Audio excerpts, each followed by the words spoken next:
In this video, we are going to learn about the effects on our health from a range of air pollutants.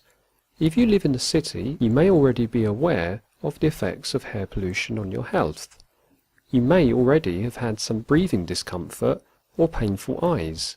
The ones that we'll be focusing on in this video are particulate matter, called PMs, ozone, O3, nitrogen oxides, and sulfur dioxide. More often than not, these pollutants exist as a direct result of human activity.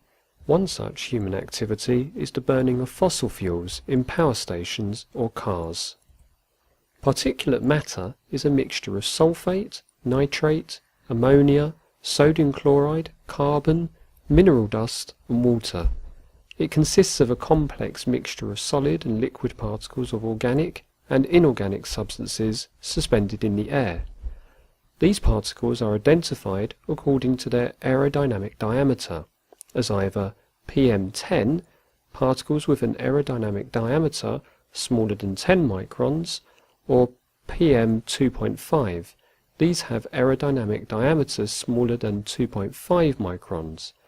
In comparison, the average size of a human hair is 60 microns. PM2.5s are more dangerous since, when inhaled, they may reach deep into the lungs and interfere with gas exchange.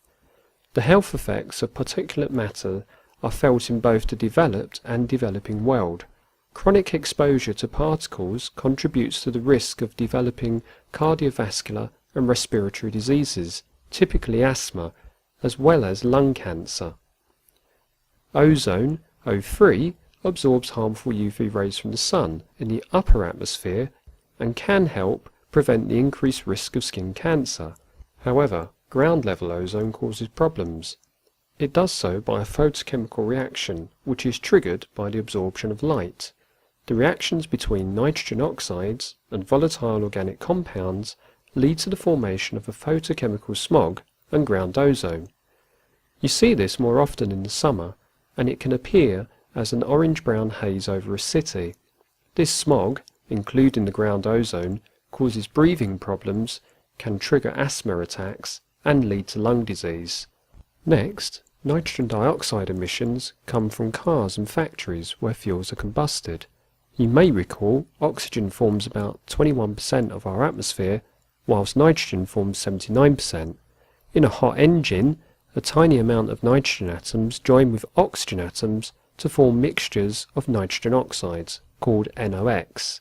Studies have proven that there is a causal relationship between the symptoms of bronchitis, a respiratory disease being seen in children with asthma as a result of long-term exposure to this pollutant. Finally, there is sulfur dioxide.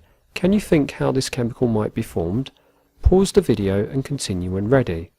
The correct answer is that any sulfur combusted in the presence of oxygen, typically coming from fossil fuels which naturally contain tiny amounts of sulfur, and also the smelting of mineral ores, lead to the formation of sulfur dioxide.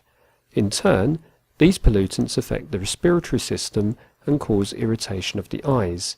If you breathe this in, you are more likely to cough, will secrete more mucus, and will be at a higher risk of developing chronic bronchitis. In summary, all are causing unnecessary deaths, especially where the emissions of these pollutants can be avoided through the use of catalytic converters in cars and by scrubbing of power station gases.